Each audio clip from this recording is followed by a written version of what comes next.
Telangana assembly రాజకీయాల్లో మరో ఆసక్తికర పరిణామం చోటు చేసుకునే అవకాశాలు కనిపిస్తున్నాయి. అసెంబ్లీ బడ్జెట్ సమావేశాలు సమీపిస్తున్న నేపథ్యంలో స్పీకర్పై అవిశ్వాస తీర్మానం పెట్టే ఆలోచనలో బీఆర్ఎస్ పార్టీ ఉన్నట్లు రాజకీయ వర్గాల్లో చర్చ మొదలైంది. ఈ విషయంలో చట్టపరమైన మార్గాలపై పార్టీ నాయకత్వం న్యాయ నిపుణులతో సంప్రదింపులు జరుపుతున్నట్టు సమాచారం. ఈ వివాదానికి ప్రధాన కారణం ఇటీవల జరిగిన పార్టీ మార్పుల అంశమే అని చెబుతున్నారు. బీఆర్ఎస్ పార్టీకి చెందిన 10 మంది ఎమ్మెల్యేలు కాంగ్రెస్ పార్టీలో చేరారని ఆరోపిస్తూ వారిపై అనర్హత చర్యలు తీసుకోవాలని బీఆర్ఎస్ స్పీకర్ను కోరింది. అయితే దీనిపై సుదీర్ఘంగా పరిశీలించిన తర్వాత స్పీకర్ ఇచ్చిన నిర్ణయం గులాబీ పార్టీకి నిరాశ కలిగించింది. కాంగ్రెస్లో చేరినట్టు సరైన ఆధారాలు లేవని, వారింకా బీఆర్ఎస్ ఎమ్మెల్యేలుగానే ఉన్నారని స్పీకర్ ప్రకటించారు. ఈ నిర్ణయంతో బీఆర్ఎస్ పార్టీ తీవ్ర అసంతృప్తి వ్యక్తం చేస్తోంది. స్పీకర్ నిర్ణయం పక్షపాతంగా ఉందని ఆరోపిస్తూ చట్టపరంగా పోరాడాలని నిర్ణయించుకున్నట్టు తెలుస్తోంది. అదే క్రమంలో స్పీకర్పై అవిశ్వాస తీర్మానం పెట్టే అంశంపై కూడా పార్టీ లోపల చర్చలు జరుగుతున్నాయని సమాచారం. ఇప్పటికే పలువురు సీనియర్ న్యాయ నిపుణులతో సంప్రదింపులు జరిపినట్టు తెలుస్తోంది.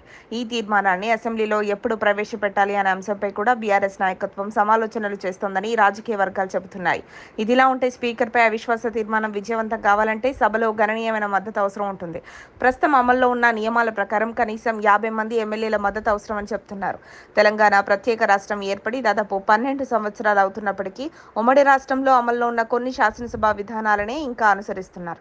ప్రస్తుతం తెలంగాణ అసెంబ్లీలో మొత్తం 119 మంది సభ్యులున్నారు.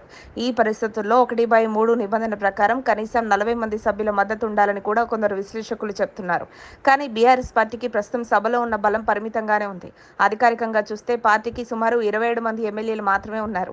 సభ రికార్డుల ప్రకారం సంఖ్య కొంత ఎక్కువగా కనిపించినప్పటికీ పార్టీ మారినట్టు ఆరోపణలు ఎదుర్కొంటున్న ఆ 10 మంది ఎమ్మెల్యేల వైఖరి ఏ విధంగా ఉంటుందన్నది కీలకంగా మారింది. అవిశ్వాస తీర్మానం ప్రవేశపెడితే ఆ ఎమ్మెల్యేలు బీఆర్ఎస్కు మద్దతిస్తారా లేక అధికార పార్టీ వైపు నిలుస్తారా అన్నది కూడా పెద్ద ప్రశ్నగా మారింది. అదే సమయంలో ఇతర పార్టీల మద్దతు కూడా కీలకంగా మారే అవకాశం ఉంది. ప్రస్తుతం అసెంబ్లీలో బీజేపీకి 8 మంది సభ్యులు ఉండగా ఎంఐఎంకు 7 మంది ఎమ్మెల్యేలు ఉన్నారు. ఈ రెండు పార్టీల మద్దతు లేకుండా బీఆర్ఎస్కు అవసరమైన సంఖ్య చేరుకోవడం కష్టమనే అభిప్రాయం వ్యక్తమవుతోంది. అయితే ఇక్కడ మరో ఆసక్తికర అంశం కూడా ఉంది. ఇటీవల బీఆర్ఎస్ నేతలు బీజేపీ మరియు ఎంఐఎం పార్టీలపై కూడా విమర్శలు గుప్పిస్తున్నారు. ఇలాంటి పరిస్థితుల్లో ఆ పార్టీలు బీఆర్ఎస్కు మద్దతు ఇస్తాయా లేదా అన్నది కూడా రాజకీయ వర్గాల్లో చర్చనీయాంశంగా మారింది. కొంతమంది రాజకీయ విశ్లేషకులు మాత్రం మరో కోణాన్ని కూడా సూచిస్తున్నారు. స్పీకర్పై అవిశ్వాస తీర్మానం విజయవంతం అయ్యేంత బలం బీఆర్ఎస్కు లేకపోయినా రాజకీయంగా ప్రభుత్వాన్ని ఇరుకునబెట్టే ప్రయత్నంగా ఈ నిర్ణయం ఉండొచ్చు అంటున్నారు. అసెంబ్లీలో ఈ అంశాన్ని పెద్ద చర్చగా మార్చి ప్రభుత్వాన్ని విమర్శించే అవకాశం కలుగుతుందని పార్టీ భావిస్తున్నట్లు సమాచారం. అంతేకాదు, అవిశ్వాస తీర్మానం ప్రవేశపెడితే అది ఒక రోజంతా రాజకీయ చర్చలకు కేంద్రంగా మారే అవకాశం ఉంటుంది. మీడియా దృష్టి కూడా ఆ అంశంపైనే ఉండే అవకాశం ఉంది. స్పీకర్ తీసుకున్న నిర్ణయాలను బీఆర్ఎస్ వ్యతిరేకిస్తుందనే సందేశాన్ని ప్రజల్లోకి తీసుకువెళ్లాలనే వ్యూహం కూడా ఉండొచ్చని రాజకీయ పరిశీలకులు భావిస్తున్నారు. ఇదే తరహాలో గతంలో పార్లమెంట్లో కాంగ్రెస్ పార్టీ స్పీకర్పై అవిశ్వాస తీర్మానం పెట్టిన ఉదాహరణను కూడా కొందరు గుర్తు చేస్తున్నారు. అదేవిధంగా అసెంబ్లీలో కూడా రాజకీయ ఒత్తిడి తీసుకురావడానికి బీఆర్ఎస్ ప్రయత్నిస్తున్నట్టు ప్రచారం జరుగుతోంది. మొత్తానికి చూస్తే స్పీకర్పై అవిశ్వాస తీర్మానం అంశం తెలంగాణ రాజకీయాల్లో మరోసారి ఉత్కంఠను పెంచుతోంది. బీఆర్ఎస్ నిజంగానే ఈ తీర్మానాన్ని అసెంబ్లీలో ప్రవేశపెడుతుందా లేక సభలో తగిన బలం లేకపోవడంతో చివరికి వెనక్కి తగ్గుతుందా అన్నది రాబోయే రోజుల్లో స్పష్టతకు వచ్చే అవకాశం ఉంది. ప్రస్తుతం మాత్రం ఈ పరిణామం రాష్ట్ర రాజకీయాల్లో హాట్ టాపిక్గా మారింది.